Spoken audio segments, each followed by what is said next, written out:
Doctor, quisiera pedirle que en este bloque nos cuente ese último momento de la revolución, la candidatura, el binomio que se define y el golpe de René Barrientos a don Víctor Paz.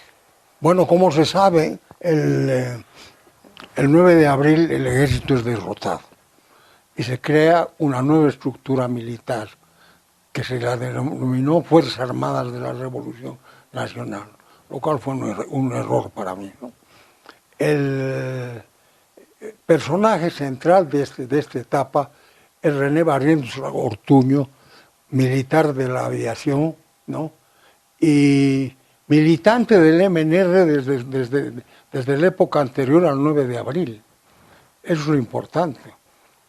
René Barrientos era un hombre muy allegado a Paz Estenssoro, muy amigo de Paz Estenssoro, amigo de su familia, inclusive de Paz Estenssoro, ¿no?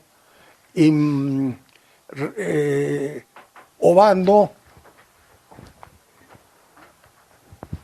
era, después de Luis Rodríguez Videgaín, que fue el hombre decisivo para la reorganización del ejército, el general Luis Rodríguez Videgaín. Obando fue su jefe de Estado Mayor y luego le tocó la comandancia en jefe de las Fuerzas Armadas. Obando era un tipo muy reservado, casi nunca hablaba. No creo que habría participado en una entrevista como esta con usted, por ejemplo, porque era un hombre del sí o el no sé, etcétera, un hombre tremendamente hermético en su psicología, pero tal vez el hombre que desde abajo, ¿no?, al contar con la amistad, entre comillas, con Paz Estenssoro, evidentemente él logró acumular mucho poder político dentro de sus camaradas. No así Barrientos. Barrientos era un hombre, yo lo conocí mucho personalmente, era un hombre alegre, era un hombre que jamás nadie podría haber dudado de su no militancia en el MNR, más bien hacía gala de ser un militar absolutamente politizado y absolutamente vinculado al partido.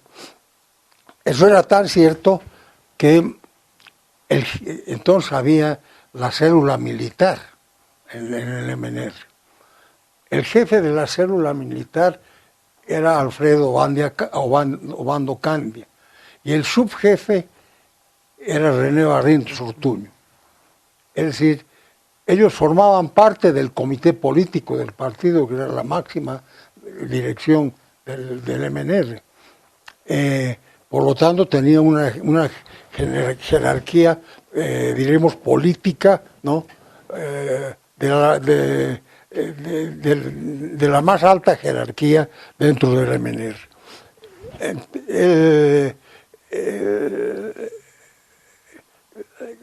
Ambos han muerto, pero se puede decir lo siguiente.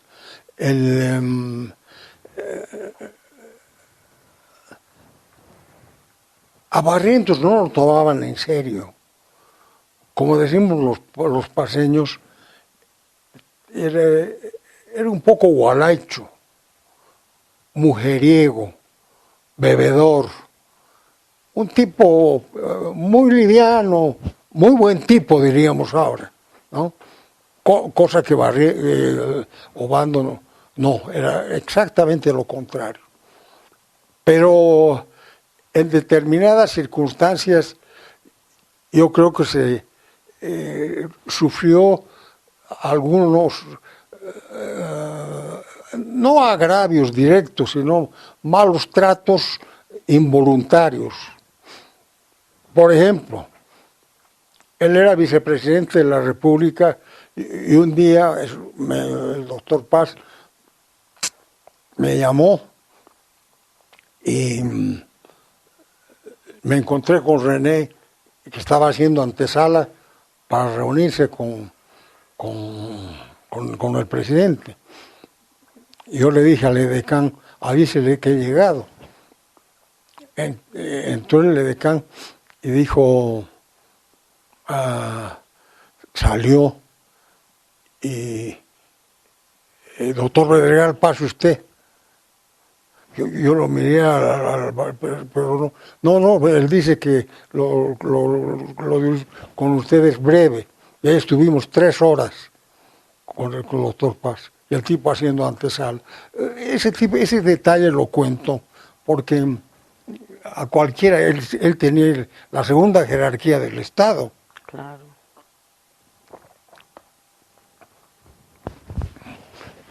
Muchos en el partido, a Barrientos lo tomaban así ligeramente y le decían el cadete, como decir, no tiene psicología en general, sino de cadete. Pero Barrientos tenía una gran habilidad porque hablaba muy bien el quechua, era cochabambino, ¿no? Y como el vicepresidente generalmente no tiene mucho que hacer, él se dedicaba a viajar por todo el país y a visitar a los campesinos, especialmente al pueblo quechua, donde era un verdadero líder de los campesinos. Él y la Federación de Campesinos eran, diremos, la estructura básica del sostenimiento del gobierno. Pero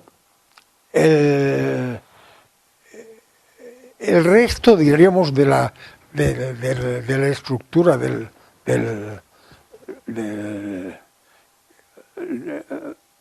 las Fuerzas Armadas, yo creo que estaba descuidada. El ministro de Defensa pudieron haber sido personas muy significativas, pero no tenían ese contacto personal que hay que tener con los militares. Yo escribí un libro, pues, que se llama, en el exilio, que se llama, que se publicó en México, que se llama Los militares en Bolivia, ¿no? Donde trato de analizar la psicología social, la antropología, la manera de ser de los militares, que son diferentes a nosotros los civiles, ¿no? Y que generalmente los civiles adoptan 2 actitudes frente al estamento militar: o lo ignoran o lo adulan excesivamente, pero no mantienen la distancia que corresponde a la jerarquía institucional de las Fuerzas Armadas. Inclusive lo que estoy diciendo ahorita, eso tiene validez para lo que está sucediendo en Bolivia en este momento. Nadie habría pensado que, por lo menos yo no, que Barrientos pudiera haber sido el protagonista de un golpe de Estado. Nadie.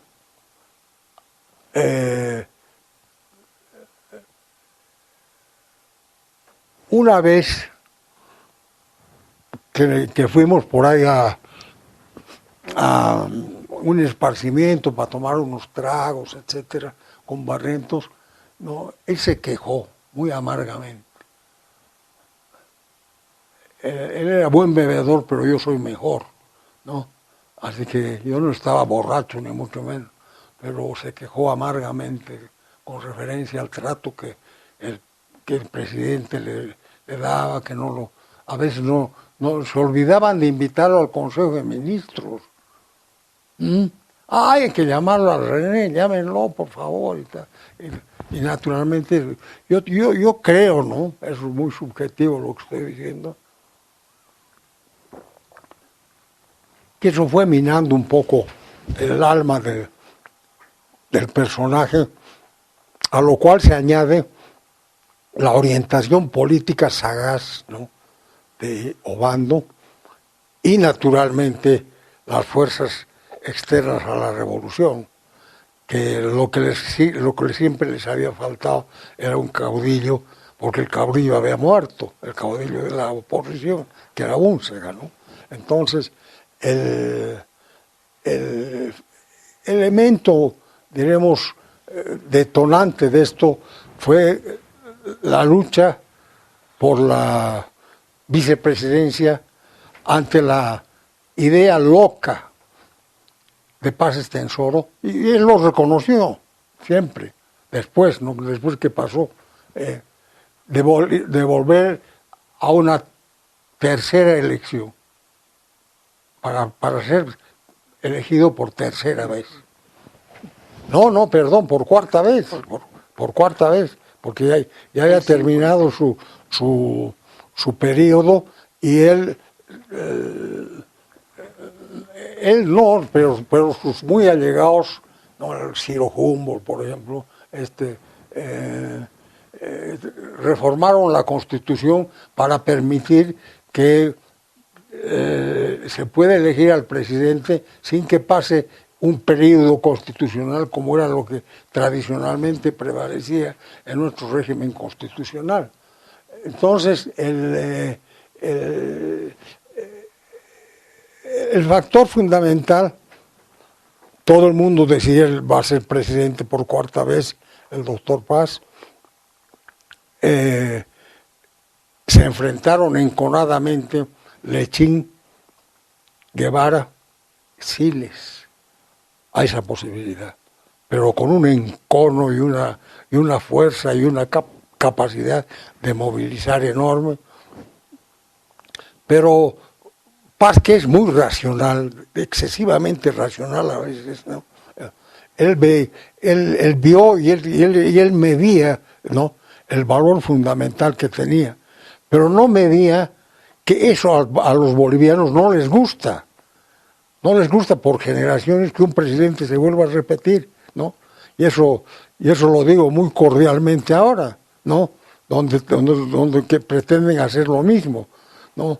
Y eso es sumamente peligroso, porque ahí no hay razonamiento, sino hay sentimiento y hay pasión frente a esa posibilidad, ¿no?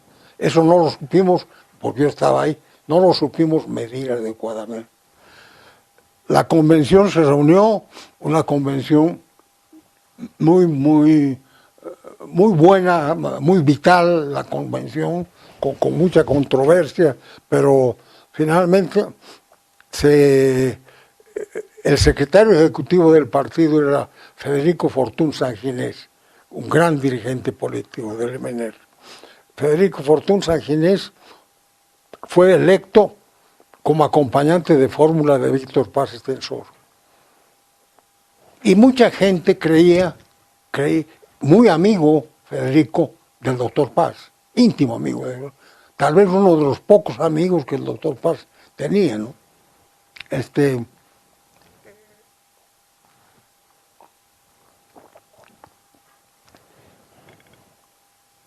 Le cayó como un tiro eso a Barrientos.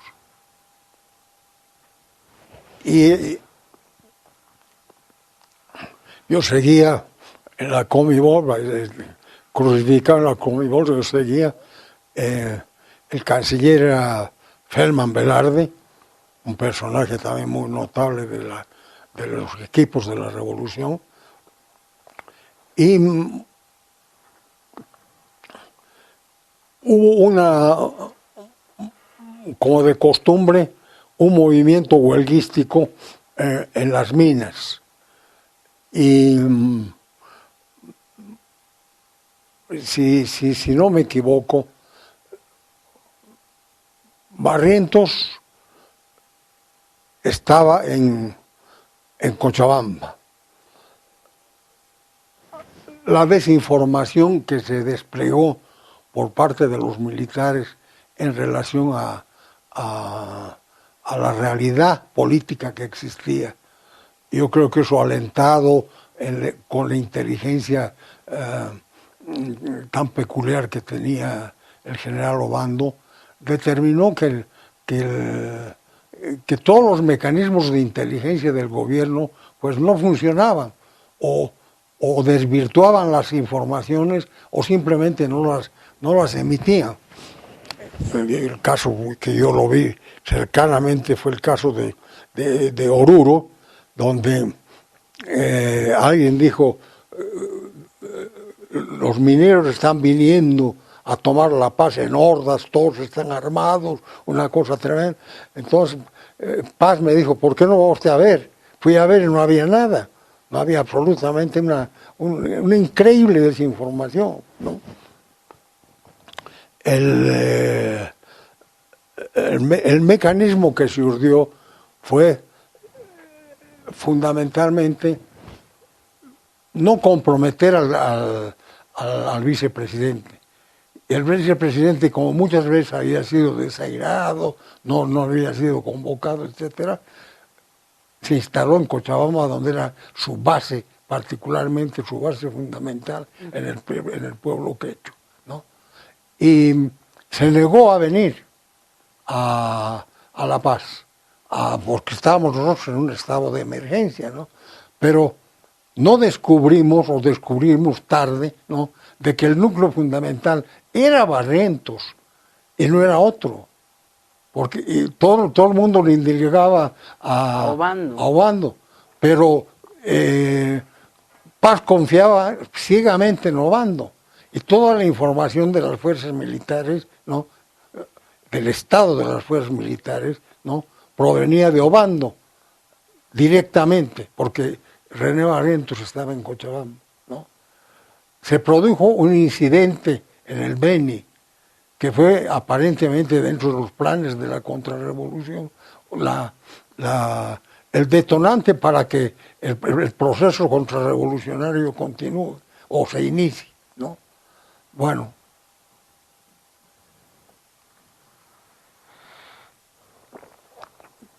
la gente de Barrientos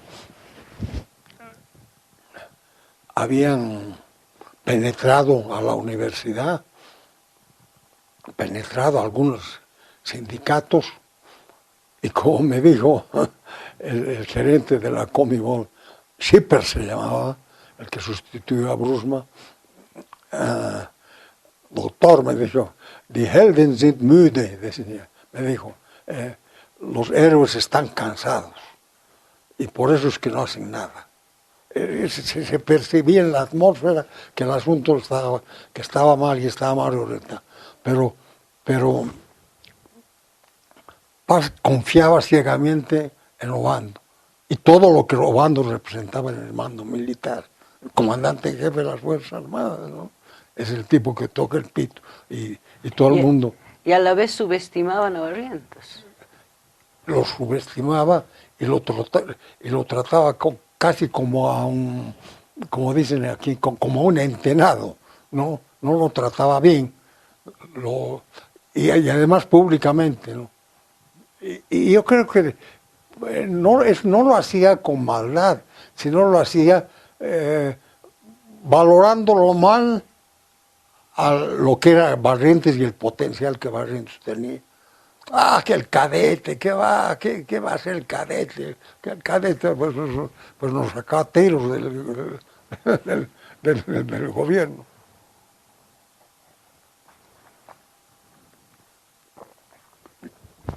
Lo decisivo fue, y eso creo que está registrado en alguna parte, el diálogo personal entre el ministro secretario de la Presidencia, que era un gran tipo, Jaime Otero Calderón, que lo asesinaron los militares después. Jaime Otero Calderón, con Barrientos por teléfono, o por Telex, o por, no me acuerdo, o por Telegram, en ese tiempo, ¿no? Y él era el ministro de la Presidencia. Él percibía claramente lo que estaba sucediendo, pero era de carácter muy sencillo, muy disciplinado, aparentaba no tener la información y la inteligencia que tenía, era un hombre excepcional, ¿no? Humilde.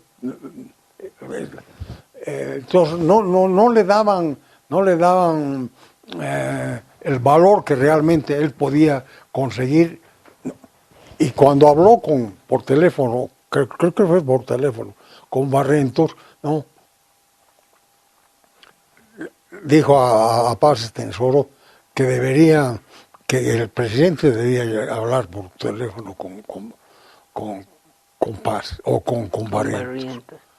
Yo creo que ese momento se dio cuenta bien claramente el presidente Paz Estenssoro de lo que estaba realmente sucediendo. Y lo llamó, y hablaron por teléfono. Y lo he llamado, René, para pedirle que venga aquí, porque estamos en un estado de emergencia, una cosa así. Le dijo, por favor, venga. Sí, jefe, yo voy a estar mañana temprano en la mañana y tal. No, pues esta noche puede usted venir. Sí, pero confíe usted que absolutamente voy a estar con usted, porque estas cosas que están sucediendo no tienen mayor significación y tal. Paz confió en los dos que lo derrocaron, pero confió así, más que en mí o más que en Jaime Otero, más que en Federico Fortún, creía en esos tipos, porque tenían los fierros, pero no se dio cuenta que los fierros no estaban apuntando a donde debían apuntar, sino exactamente al hombre que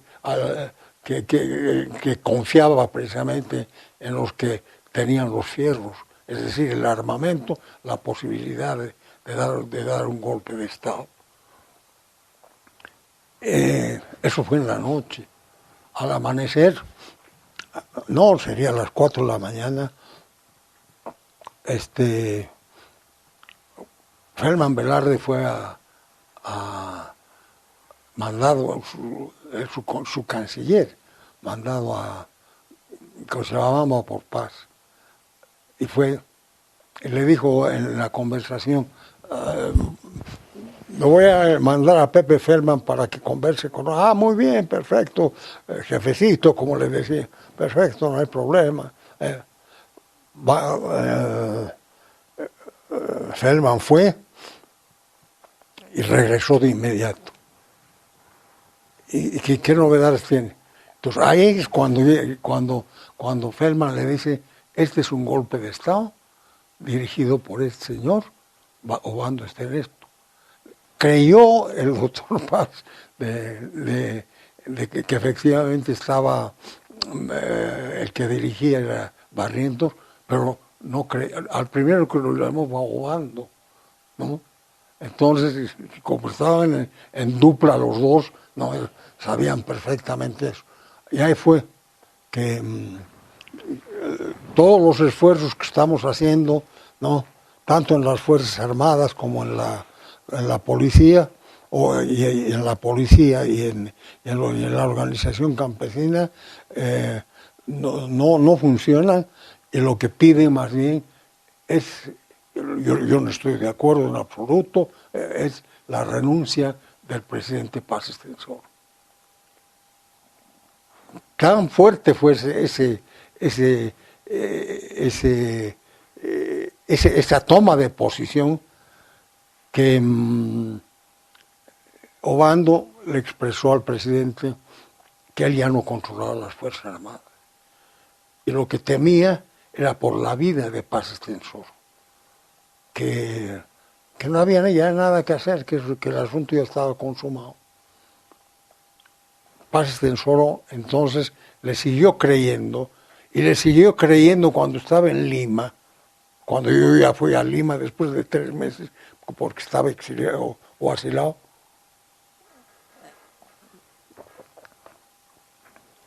Que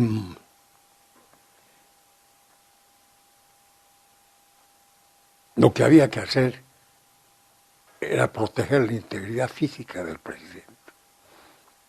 Y para eso el general Obando, como la persona más cercana y comandante en jefe de las Fuerzas Armadas, ¿no?, ya era inútil su presencia de él, y que más bien lo que debíamos pensar era en cómo salir para que protejan la vida del presidente Paz Estenssoro. Y Paz Estenssoro se dejó convencer, organizaron un avión, ya tenían listo en el aeropuerto, ¿no? y a mí me sucedió algo personal. Yo estaba entrando al Palacio de Gobierno y el doctor Paz salía con sombrero. Y, ¿qué tal, Guillermo? ¿Qué novedades tiene usted? No, yo le he ido a ver especialmente a los milicianos que estaban de guardia por todos lados, a saludarles y estar con ellos y tal. Eso es lo que yo voy a hacer. Pero jefe, pero no, eso es peligroso, porque no se quede aquí. No, espéreme, yo voy a llegar dentro de unos minutos. Estaba en otra cosa, estaba marchándose al exilio porque ya lo veía todo perdido. Y realmente todo estaba perdido, no había ninguna posibilidad. El incidente de Trinidad ya había funcionado. Los comandantes de división del ejército de uno y otro distrito empezaron a pronunciarse y a proclamar la desaparición política del presidente Paz Estenssoro y que las Fuerzas Armadas iban a tomar el poder, que ya habían tomado el poder. Como que fue así, controlaron todo, absolutamente todo. La policía, naturalmente, se vio inerme frente a eso y ahí se acabó el tema. Cuando subo al Consejo de Ministros, como dije hace unos minutos, vi que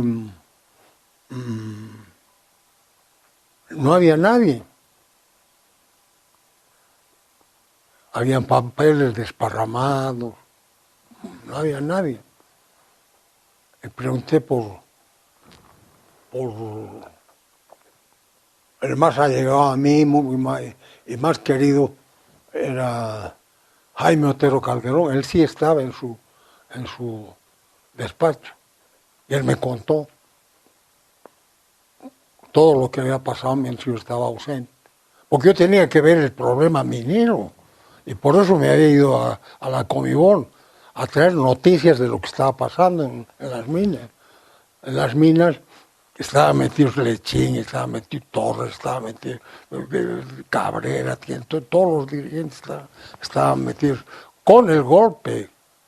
Por eso es curioso recordarnos, usted recuerda que cuando la gente se entera de que la salida en la mañana, ya a las 9 de la mañana, se entera de la salida de Paz, la plaza se llena. Y otra vez se llena la plaza como de costumbre, ¿no? Y a Lechín lo alzan en andas porque la gente pensaba que era un golpe de los que estaban conspirando realmente, ¿no? Pero conspiraban con los militares para los militares y que no me cuenten cuentos de que eso no es así, ¿no? Porque el desastre del 4 de noviembre del 64 fue para mí, ¿no? Que ya la veo a la distancia de cuando yo vivo el occidente de mi vida, ¿no? Uno de los acontecimientos más nefastos que ha padecido nuestro país. Así lo veo. Y lo he tratado de ver desde todo, y lo he examinado desde todas las perspectivas posibles al respecto. El grave error de Paz Estenssoro, de él personalmente, fue ir a la reelección. Y también el nuestro porque apoyamos ese tipo de circunstancias, que era absolutamente ajena a lo que el pueblo de Bolivia piensa en su cultura y en su tradición. No le gustan las reelecciones a los bolivianos. Por amor de Dios, todos los hechos que han sucedido de sangre en Bolivia, su falta de institucionalidad, todos esos acontecimientos han sucedido precisamente porque los mandones de turno, como dirían los periodistas, no perciben de que a los bolivianos no nos gusta cambiar, nos gusta que sean otros. Y la democracia fundamental, yo creo doctrinariamente que la esencia de la democracia está en la alternabilidad, ¿no?, del poder, en la alternabilidad del poder, y no en el caudillismo que siempre termina en violencia, en nefasto y en sangre. Y eso lo digo aquí con absoluta convicción, y además con el absoluto desinterés, sino simplemente para compartir, ¿no?, una realidad sociológica e histórica en Bolivia que es así. El pueblo no le gustan las reelecciones, definitivamente. El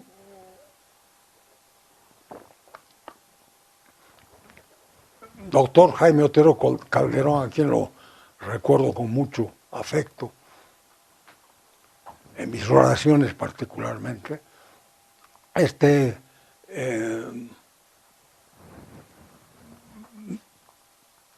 me dijo que yo me voy a buscar a su familia, alguna cosa normal, ¿no? Yo hasta ahora no he podido aclarar bien. Yo sufrí una especie de paranoia, una especie de despiste, que yo no sabía qué hacer. Y yo me sentía solo en el palacio. Había unos soldaditos que caminaban por ahí y tal. Eran ya las 8 o 9 de la mañana. Y fui donde el comandante de guardia, que era un subteniente que estaba cansado, ¿no? Y en ese momento el subteniente me dice, acaba de llamar el embajador de Venezuela, ¿no? Y se le notaba muy nervioso, y cuando yo le dije que usted estaba aquí, me dijo, por favor, me dejó el recado de que le espere. En efecto, me senté unos 5 minutos y apareció el embajador Yibirín. El embajador Yibirín era de origen árabe, venezolano, otro gran amigo mío. Llegó en su vehículo con bandera, etcétera, y me dijo, Guillermo, ¿qué haces aquí? ¿Por qué? ¿Tu familia? ¿Qué es de tu familia? Tu casa la están saqueando. Los universitarios de Derecho están saqueando y he visto cómo han sacado tus libros y los han llevado a la Facultad de Derecho y otros se los han robado. Están destrozando todo. Y hay una cantidad de gente que está destruyendo tu casa. Entonces, ¿qué sabes de mi familia? Nada. Estaban ahí mi familia, es lo que yo no sé, yo solamente he visto de lejos el tema. Y yo me fui me dijo que lo único que tú puedes hacer es asilarte en la embajada. Lo único que... Pero ¿cómo salimos? Entonces me metió al maletero del carro, ¿no? Y así fuimos a la embajada, que era donde es ahora la embajada del Japón, en la calle Fernando Huachaya, por ahí, en Sopocachi, ¿no? Entré y me encontré con una situación tremenda. Traté de averiguar de mi familia. La casa estaba destruida, todos mis bienes, particularmente de mi biblioteca, pues que la había clasificado unas semanas antes, bueno, la destruyeron. No faltó una familia amiga unas amigas mías, que lo primero que fueron cuando sucedió el acontecimiento fue ir a recoger a los 2 niños. Porque yo había regresado del Japón, porque teníamos un programa del desarrollo de una mina de Wolfram. Yo había regresado del Japón hará un mes, ¿no? Entonces mi señora, que era española, se quedó a visitar a sus familiares en España y yo regresé directamente. Así que los niños estaban o con mi mamá o solos en la casa, ¿no? Entonces, recogieron a los niños y yo tenía una guardia de seguridad, mataron a los guardias, ¿no? Lo que se veía que todo estaba bien organizado. Me acuerdo, la gente tiene mala memoria, pero yo tengo una muy buena memoria del general San Román, que él vivía en la Fernando Guachalia, arriba de la calle de la avenida Ecuador. También la casa estaba siendo saqueada, ¿no? Y ahí decían que habían encontrado cadáveres y no sé qué cosas, lo cual era, pues, todo el mecanismo de una contrarrevolución como la que surgió tan inteligentemente y tan eficazmente, ¿no? Entonces yo me quedé en la embajada solo.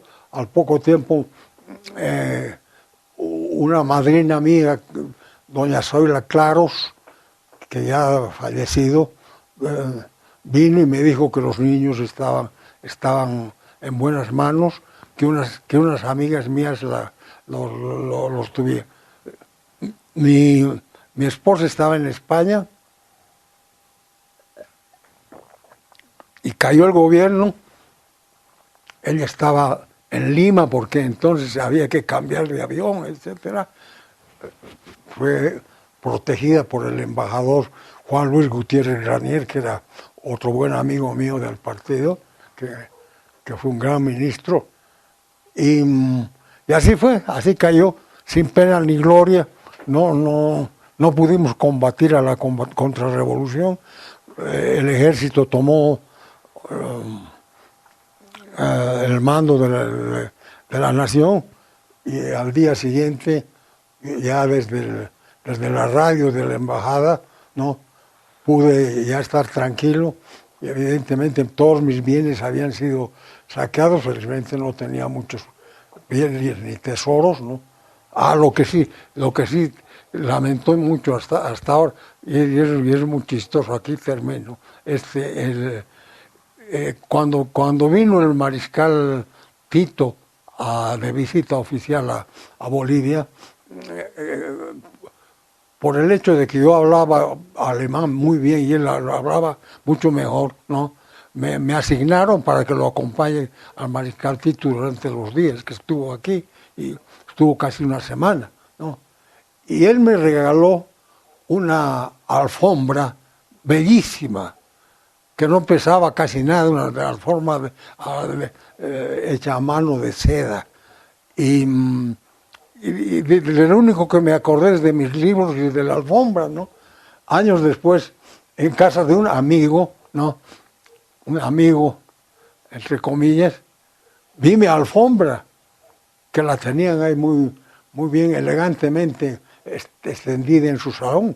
Entonces, era una conjura de toda naturaleza, y generalmente la gente no... el que percibió bien fue Jaime Otero Calderón. Y repito, fue uno de los días más nefastos de la historia de Bolivia, el 4 de noviembre de 1964.